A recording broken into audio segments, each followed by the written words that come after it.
Hey Slingers, welcome back to another week of the Wordslinger podcast, and I'm talking to GP James today. You're going to want to hear this interview, so stick around, we'll get to it next. It's the Wordslinger podcast, where story matters. Build your brand, write your book, redefine who you are. It's all about the story here. What's yours? Now, here's the guy who invented pants optional, Kevin Tomlinson, the Wordslinger. Wordslinger. Well, I am Kevin Tomlinson, the Wordslinger. I am really glad you're here. This is welcome, by the way, to another Wordslinger podcast interview Friday. I'm struggling to name these things since I've split the format. Another change, by the way, that I have made as of really this week was to I think I've fully decided I'm going to just go back to doing audio only for the podcast for a few reasons. People weren't really responding well to the video, and it's not that they weren't responding well. I wasn't getting a lot of subscribers, and I wasn't really. It's an extra bit of work that wasn't really paying off. Maybe it would long term, and maybe I'll bring it back again, and maybe next week I'll be announcing how I've changed and I'm doing video again. Who knows? But for right now, I've decided that it's just a little easier just to do the audio version. Let me know what you think of that. I know I ask you guys' stuff all the time, but I value your input. So, anyway, all that said, I mean, I'm sure lots is going to happen. A lot of stuff's going to happen. And I still have the video interviews. I still record them as video. I do intend to use that, so it's not going to be wasted. I just want to sort of pull back and recenter a little, because I like the audio version. I like what I do here. And I'm having a good time with it, and that's what it's all about. So, anyway, things change. And I got a lot more of you guys listening than I do watching. Something to the tune of about 40 to 50,000 people download and listen to the show each week, while a scant like 200 people were watching it on YouTube. Now, I don't know. They may have been watching it somehow, some way elsewhere. Maybe when you watch it on my show notes page, it's different. I'm not sure, but let me know what you think. If this is disappointing to you, I apologize. I'm going to get it all worked out. I'm going to figure it all out. So today I'm talking to GP James, and this guy is just he's got his fingers in everything. He lives in LA. He's a writer, a music creator. He's worked with some folks in the film industry. We're going to be talking about his book Meltdown, which published May 15th. So we're almost a month out from it being out there, but definitely want to push that. I want you to check that out. Go to the show notes and you'll find links to his website, to his book. You can follow him on Twitter. A lot of cool stuff there. So check that out. But let's just hear from the man himself. Let's hop on over to this interview with GP James, and I'll see you on the other side. Hey, everybody. Thank you for tuning in to another great Wordslinger podcast interview. Now, today's guest is GP James. He's the author of Meltdown. We're going to call him Greg, just so it's a little easier on me throughout the show. Welcome to the show, Greg. Thanks for having me. I'm gonna re-emphasize. GP James is the author's name you're going to want to look for when you hear about this book. So we'll put that out there. It'll be in the show notes and everything, name of the episode and all that. But just so we're nice and friendly, man. So welcome to the show. Now I haven't, because of the speed with which all this was set up, I have not yet had a chance to read your book. I did kind of thumb through and take a look, though. And I'm very fascinated because this is, I'm a thriller writer and cool. a big fan of this genre. And this is how would you classify this book, by the way? How would I classify it? It's environmental thriller, I guess to say. Yeah. Okay. Yeah, I could ride with that. Why don't you give me a little bit of the premise, and we'll roll from there. Sure. Yeah. So it takes place in Peekskill, New York, 35 miles outside of the center of Manhattan. and what happens is there's an earthquake, unexpected earthquake, of course, being on the East Coast, and this nuclear power plant that's on the edge of the Hudson River just goes into disarray, loses power, systems are shutting down, and when that happens, they can't cool the reactor, and if you can't cool the reactor, you could end up in a meltdown scenario.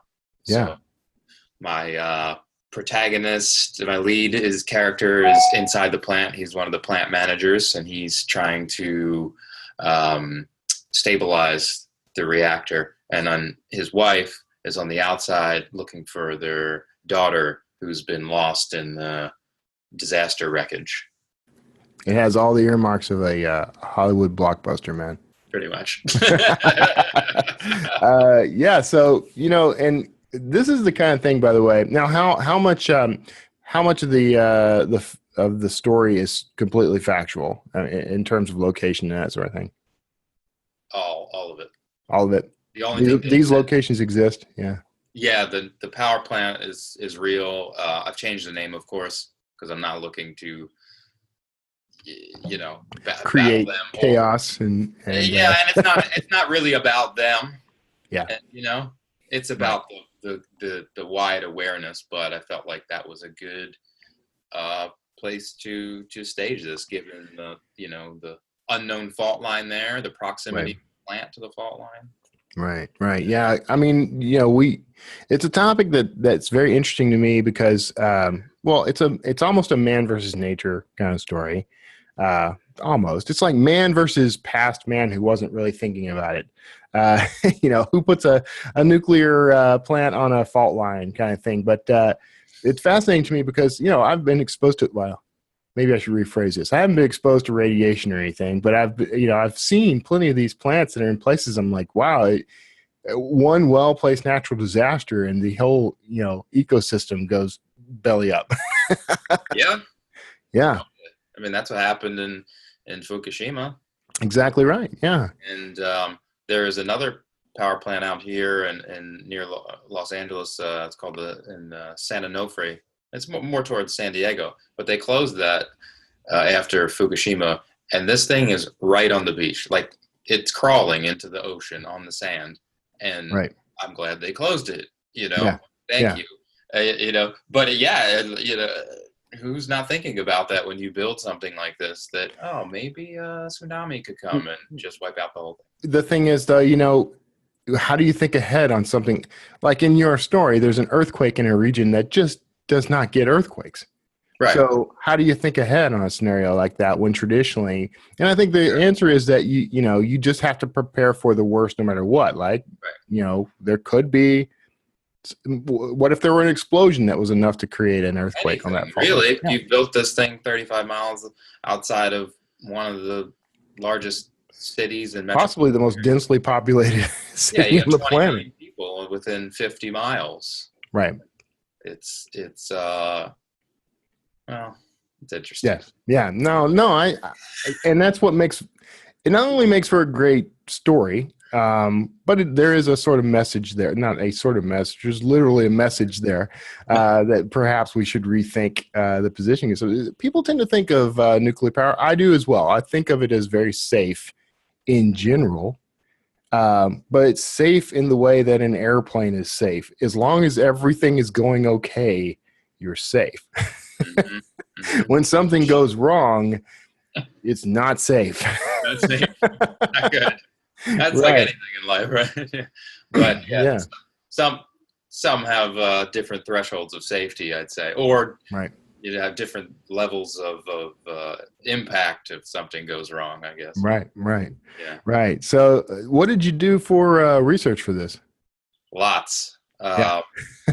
Tons, years of it, and it was interesting and kind of maddening at times to try to cram to wrap a story around the research and have it flow, and it was kind of challenging in that way. But read lots of books about nuclear power, about past disasters, about Fukushima, about 3 Mile Island, about Chernobyl.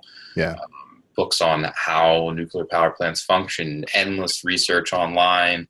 I had a I had a few advisors in nuclear power that helped me. Dave Lockbaum from the Union of Concerned Scientists read the book and fact checked everything for me, and very grateful for that. And I was pretty much spot on. He gave me a few things that I changed, but did a lot of research. It was good. Yeah, that's the way you want to do it. I mean, you've got, because you're not writing a history paper here or anything, Right. but you're crafting a story that does rely on existing science, existing theory, and problems that we could come up with. So, what was it that drove you to want to write this story in particular, though? Well, this was a spin-off of a first novel that I wrote that had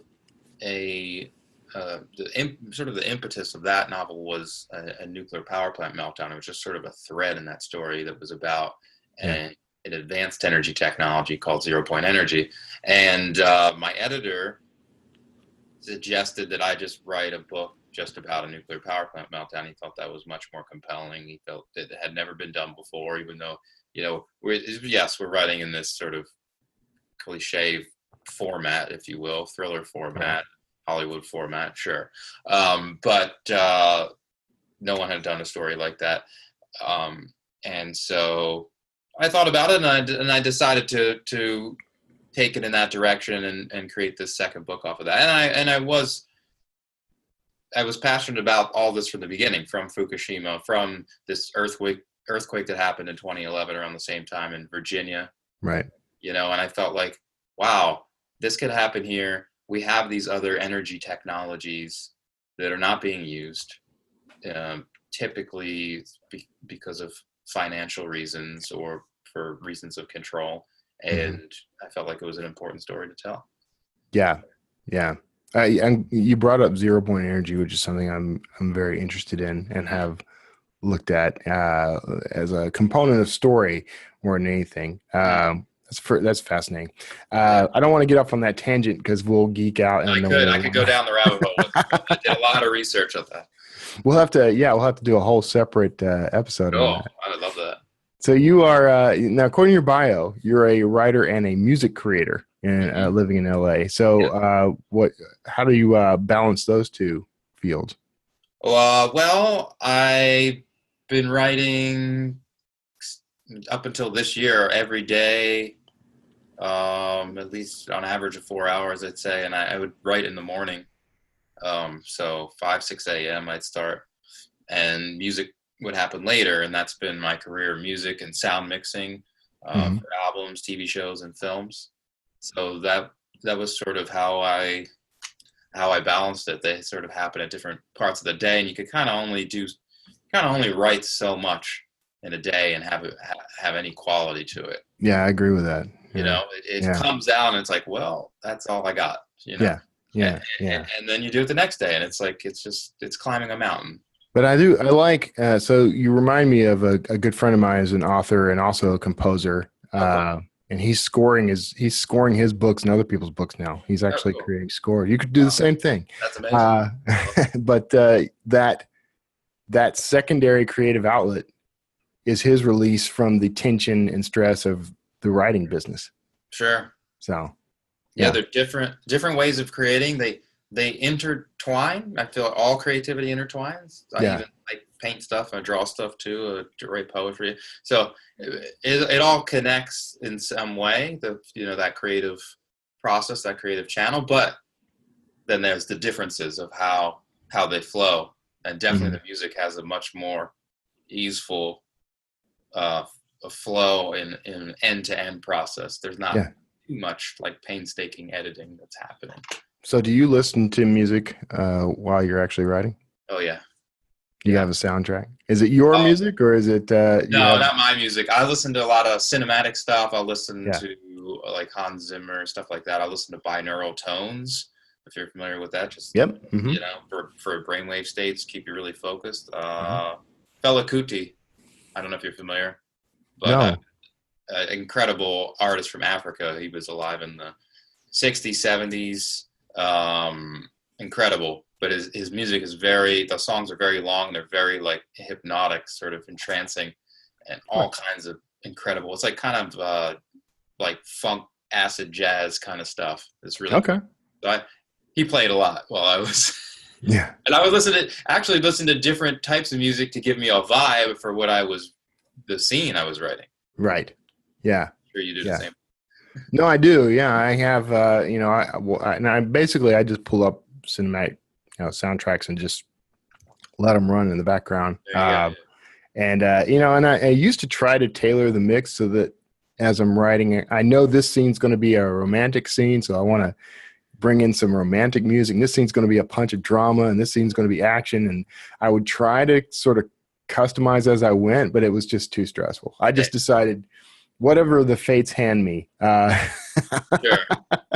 Sure. Yeah. So you're okay. Now you live in LA, but you're writing about an area near Manhattan. Had you visited this area? Do you know much about it personally? Over there. So I grew up. Really? Okay. Yeah, I grew up in New Jersey. Spent a lot of time in New York. My family's back there, so very, very familiar with the area. What took you out to LA? You were pursuing I hate saying chasing the dream. You were pursuing the dream. Right? Now I'm living the dream. Now you're living the dream. That's what I like to hear, man. You're I can tell, by the way, I almost could tell instantly that you're one of these multi-creative, driven, but also kind of laid back, in your own way, but still driven. Yes. So you're and now I like how you when I asked for your topic, I like how you described the book as the pace of the Bourne Identity, the technical depth of Michael Crichton, and the universal magnitude of Dan Brown. That's you've set yourself up at epic proportions there, my friend. Hey, marketing. I see stuff every day. They're like, it's like this, and then you watch it or read it, and you're like, no. Yeah. Do you feel that your book hits those expectations? I do. Okay. I do. I would not expect any less from you. I'm just in certain respect. My editor, Dick Marek, he did 14 Robert Ludlum books. He edited. Yeah. Wow. Okay. He did the Bourne trilogy. He published and edited them. I feel like the pacing is there. It's not the same story, of course. Some people, I got one or two reviews are like, oh, it's not like that at all. I was like, okay, yeah, it's not that story, but there's a pacing there. My technical depth is definitely on point, And sure, why not the universal magnitude? People get hung up on the weirdest things, man. I mean, I have the group of readers who say, it's like a Dan Brown book. It's like Indiana Jones. And then people read that and they get really upset that my guy isn't running around with a bullwhip and a fedora, It's a vibe, It's a genre. It's a thing. Exactly. That needs to be its own BISAC category, Dan Brown-esque. Esque. That's what I put an esque. The esque category. We're going to get this done, man. We're going to pull this off. So this is not your first book. You've how many books do you have out right now? Well, this is the first one that's published. Oh, okay. Yeah, this is the first published. I have the first novel I've written. Needs a little work. I have them halfway through a third novel. Then coming out probably before any other novels will be a few poetry books, which are done. Designer's almost done, so I'm waiting, and I have also have a book of essays I wrote. I read a lot of existential poetry. Total departure from the thriller novel. I kind of go into the literary world deep into the existential stuff, into the very big on the mystical and esoteric topics. Yeah, I was looking at the covers of the other two books. I guess I missed the coming soon in large, bold letters directly beneath them, but they have a almost Eastern vibe. Artwork wise, they do, yeah. And I'm steeped in those practices for many years of meditation, yoga practicer, and into all that. Quite a spectrum you've developed for yourself. I'm just splattered. It's not though. It's really not though. When you consider that you've written an eco thriller, or environmental thriller, right. You're exploring the same themes with different tones. Yeah, I would different expect no deliveries. less. Yeah, I would expect no less from somebody who creates music. Thank you. Look, the marketing message just writes itself, man. I love it. Hey, just gotta, Yeah, we're knocking on the doors to see which one's open, see where we fit in. exactly right. So you're, and poetry is such a difficult market. Have you got a publisher for the poetry, or are you self-publishing, or what are you doing I there? don't have a publisher yet. I have someone in mind. Andrews McNeil, I think. Okay. If you're listening, I'm coming for you. Um, I'm so sure and they, everyone there is such a big listener of the Word yeah, Singing they're podcast. listening. I'm sure they're tapping right now. But they're actually they publish a couple very popular poetry books right now, sold millions of copies, and I think some of it is good, Hmm. and I think my stuff is really good and would be interesting. So I'm gonna make some approaches, and I actually may do a Kickstarter on the one book because it's very special. I want it hardcover cloth. I might do a leather bound version, Yeah. gilded edges, because it kind of has that sort of like antique look to it, ancient look to Yeah. it. Yeah. Make it feel. Yeah. Yeah. But I I might understand go where you're that coming route from. with that and try to do something artsy with it. If the people who support you on Kickstarter get along with the book a free Ziploc baggie filled with dust to dust the Magic top of it. dust. Yeah, yeah, there you go. I might send it Uh, to Crystal. are you now? Are you working on any more thrillers though, or is this just a Yeah, one? I have the third one. I'm halfway through. Oh, you did say that. Yeah, I'm sorry. Yeah. Yeah. So here's what you do, man. You have one of the characters, a prominent character, reading your poetry in the I book. like that. There you go. like You that. tie them all together. I like that. Yeah. Like this GP James poetry is incredible. Now, are you writing that? Now, are you writing everything under GP James? So far, Mm-hmm. it's a weird pen name. It's a weird space, but my last name is Papania, and Okay. a lot of people can't grasp that. And when it's like, what's your name? Like GP James, can't mess that up. Right. You mess Right. that up, I'm sorry. Yeah. But Give me time. Papania, it's like I'm not. How do you spell? What was his name? I don't know. Look, I'm writing under Tumlinson. I hear you. And it's also like when it's your own, you look at it differently. Like I look at your name and I'm like, oh, that's fine. I get that. But then again, I'm not everyone else. I can grasp whatever name. But I get Tomlinson a lot. A lot of reviewers, a lot of people reviewing will write Tomlinson. So it is problematic. But I don't know. I haven't done a test. I don't know if maybe if they K-Tom. K-Tom. Yeah. I just interviewed thriller writer Jack Carr, who was telling me that Lee Child gave him the advice of, because Jack Carr's his pseudonym, his pen name.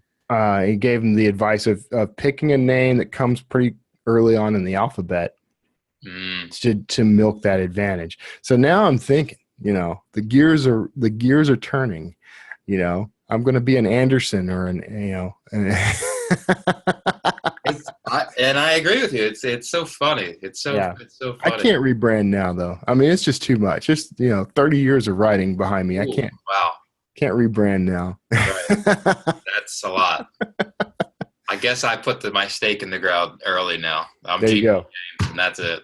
That'll work, man. It worked for EL James. Why not? Hey. There you go. I don't think that anybody's going to make the mistake of picking up one of your books thinking it's E.L. James, so, unless you put maybe some handcuffs or something on the cover. An idea. You could do it. The poetry, man. You're onto something here. Poetry that frees us from bondage, and now you've got a market. So now you say you did a lot of research. By the way, the research part is always that's threatening to me, because what I'll end up doing is researching to the point where I don't actually write the book, because I'm so mired in the research. Like, how did you manage all of it while you were doing that? It was just a dance.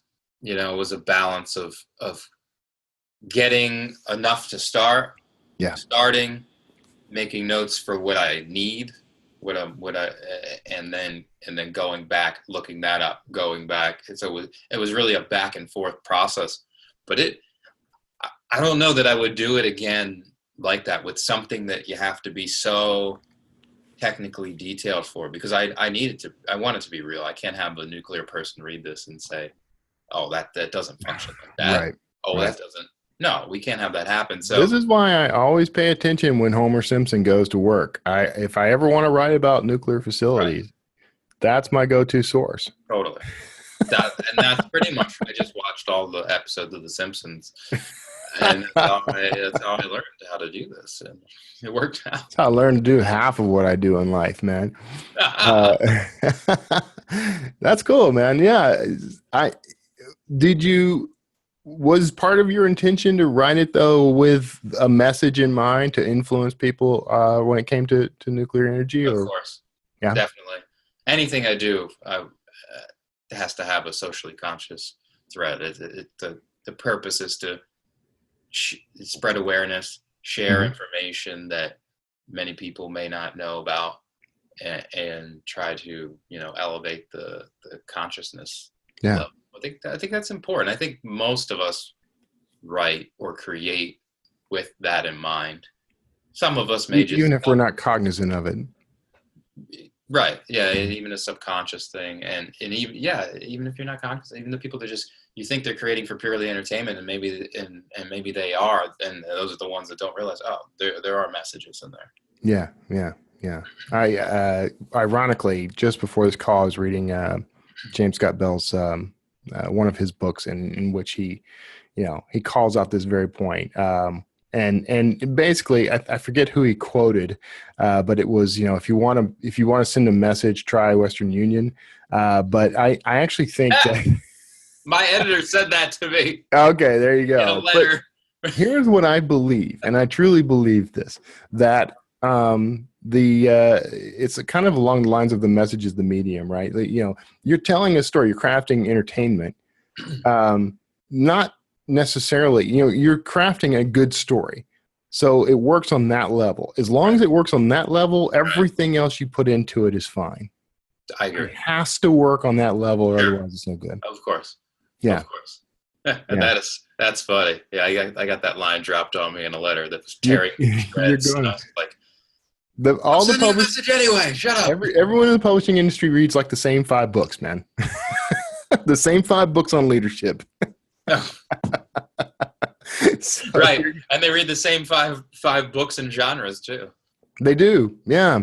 Which is why I sometimes wonder, maybe, and I'd be curious because you've done something to me which is slightly off the trail, as it were, for most thriller writers, because you're into so many other things that are not strictly.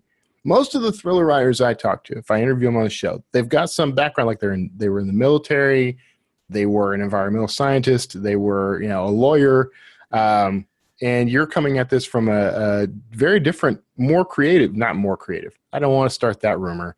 Sure. You're coming to this as someone who works in a creative industry that has nothing to do with the topic of your book. Sure. Which is an appealing idea to me, by the way. Sure. Do you feel like that helped you in crafting this story, even sort of coming at it as an outsider? It definitely, sure. Well, I think you create differently when you're more of an artist type, and maybe less of the sort of like, left brain person who, has a creative side or that creative outlet. Right. And I don't know if it helped me necessarily, but it's like, I feel like everything I do as a creative person is supposed to have a message. So to me, it's like whatever is coming through that I feel, people's awareness should be tuned to, and maybe there are others supporting that, yeah. But maybe it's not amplified enough, in my opinion. So how can I amplify this more, and what can I do creatively behind it to spread that awareness? Yeah. And I think that's the right approach. We come at this, we're artists. The thing about being an author these days, We're balancing two lives essentially, because there is the art, there's the business of writing. Sorry Mhm. about that, everybody. You heard the vibration of my mic. There's the business side of it, and in my circles at least, there tends to be an overemphasis of the business side. There is then the craft side or the art side of it Mhm. that is equally important. And if you can get those two working in harmony, it's like if you got both hemispheres of your brain working in harmony, who knows what you could accomplish. Sure. So I like the approach, man. Yeah, thank you. And it's a challenge, as you know, to balance those two sides. And we're all still learning. I mean, I'm just first book, going out into publishing, and every day I'm learning how people are, getting through the market and this and that. And again, you have to put that other hat on. But, Yeah. the creative in me, and probably in you and others, just wants to like go in the room and create stuff and write, and just let other people do all the other Trust me. business stuff. Right. It's yeah. When I finished a book, it was like, oh, it's done. All right, we're gonna sell it. And I was like, okay. A year later, Yeah. it went. And So what was that process about? Did you get I hadn't even really put this together and haven't looked, but you traditionally published or indie published? Traditionally published by Winehouse, Okay. which is like a mid-level out of Oregon. Okay.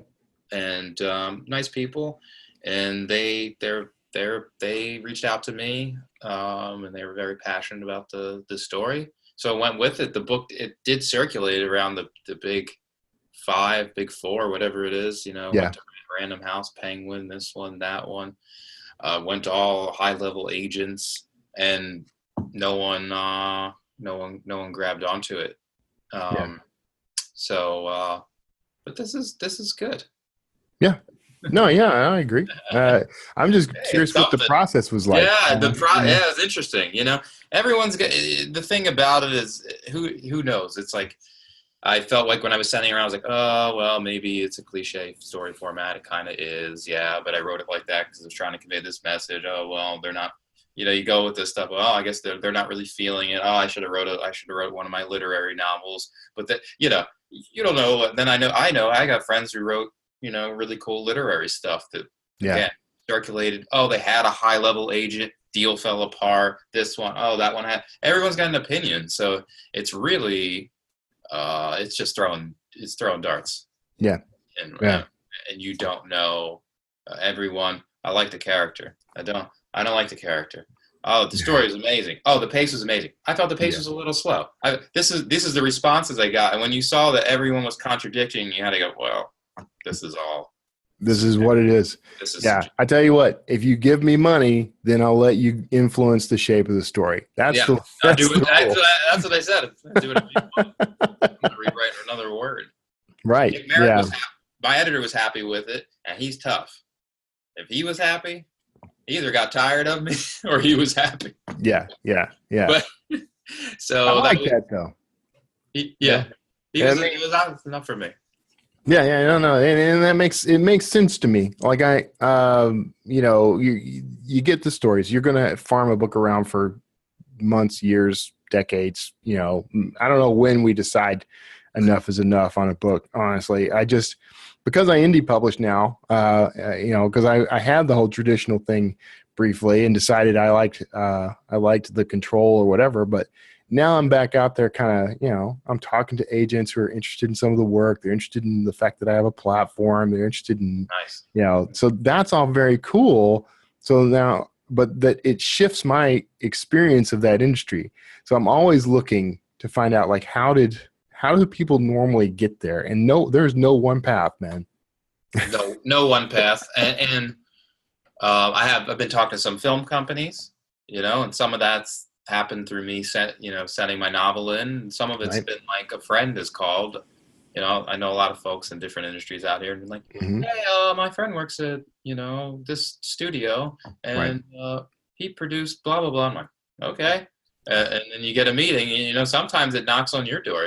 It's quite fascinating. But the indie route is interesting to me, just going through this process. And I have other friends who have big publishing deals, and they didn't. The publisher didn't really do anything for them. They Right. still had to hire a publicist. Right. They still had to do all this work. They still had to put out money, and that's fine. So looking at there's positive threads to the different avenues of putting your work out. Yeah. And advertising, of course, is something recently I've been looking, Yeah. online. I've been looking at these guys on Amazon, guys and girls that have sold millions of copies through Kindle, and I'm looking like, okay, what do they do? What are they doing? And I realized a lot of social media advertising. Right. One guy said he was spending $300 a day. Yeah. I know guys spending a lot more than that per day. Wow. Wow. And but they're also, these guys are also buying, they're private, custom built catamarans in Hugh Howey's case, things like that. I mean, they're the out. financial means to support it. Right. And that's what I realized. The one guy, he had some internet startup, and he made millions, I'm sure. And the other guy, I don't know what his financial situation was, and then they were making a return on that investment. It seemed that they were making, hundreds of thousands from that, and they got themselves up in the ranks. Now, I've read some of those books, and I can't say they're that good, but okay, I respect. They don't have to be. Yeah, that's. I respect their promotional hustle. Right. There's a need. There's a reader for every book. Sure. The key really is knowing how to reach those readers. So right. Yeah, so that's cool, man. All right. Well, you've had an interesting journey. And the book sounds fascinating. I can't wait to dive in fully. This is the only downside to this gig, by the way, doing the Wordslinger podcast. The only downside is that a lot of these interviews come so fast, I don't get a chance to read the books before I start. And I've got a read pile. I might as well if I filled these shelves behind me with my to be read pile, they'd be twice as full. I'm sure, easily. Yeah. So, all right, man. Well, look, we're at time. I don't want to take up much more of your time. So I'm going to go ahead and wrap this up. Tell people where they can find you and your books online. Sure. So at my website, gpjames.com, on Instagram, Facebook, Twitter, as GP James, and book is for sale in paperback and Kindle format on Amazon, and also for sale on Barnes & Noble. Excellent.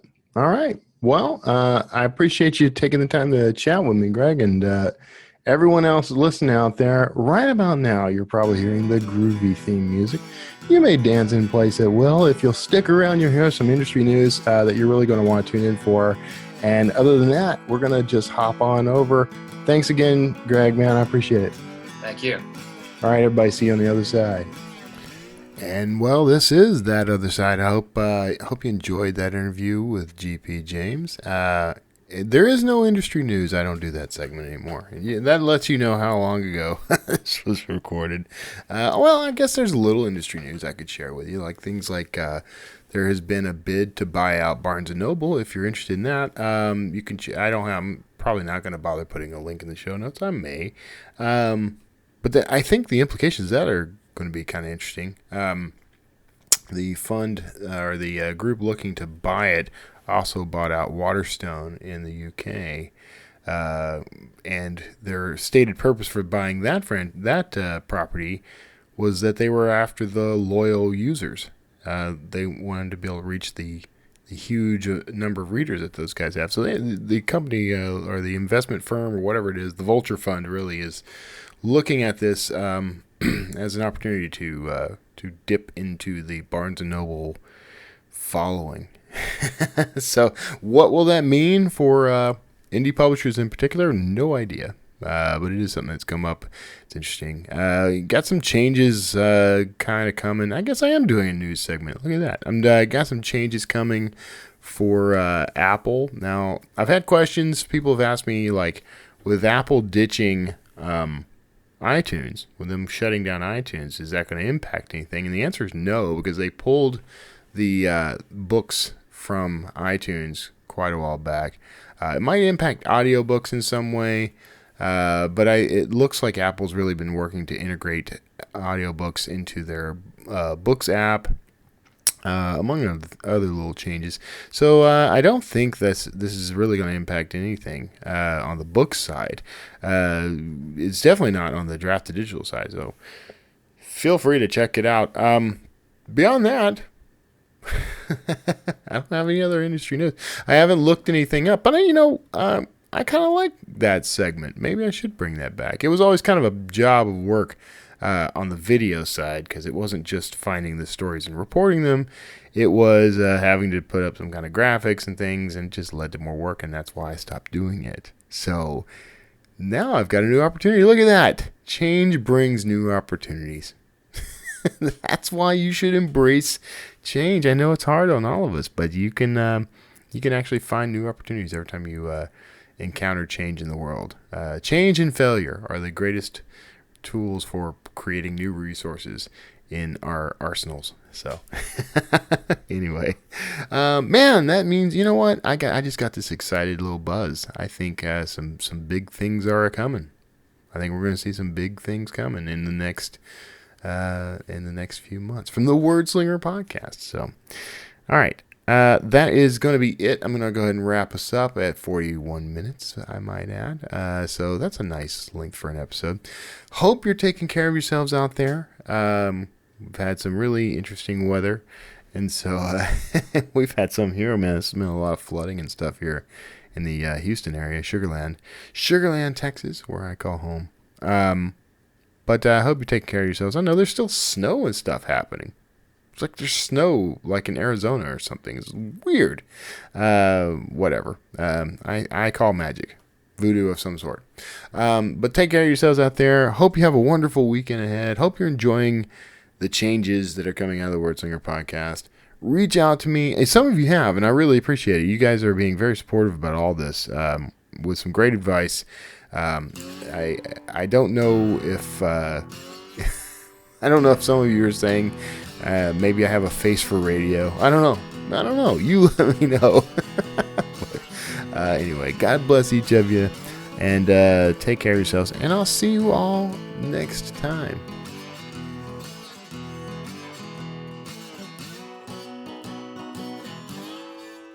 Wordslinger.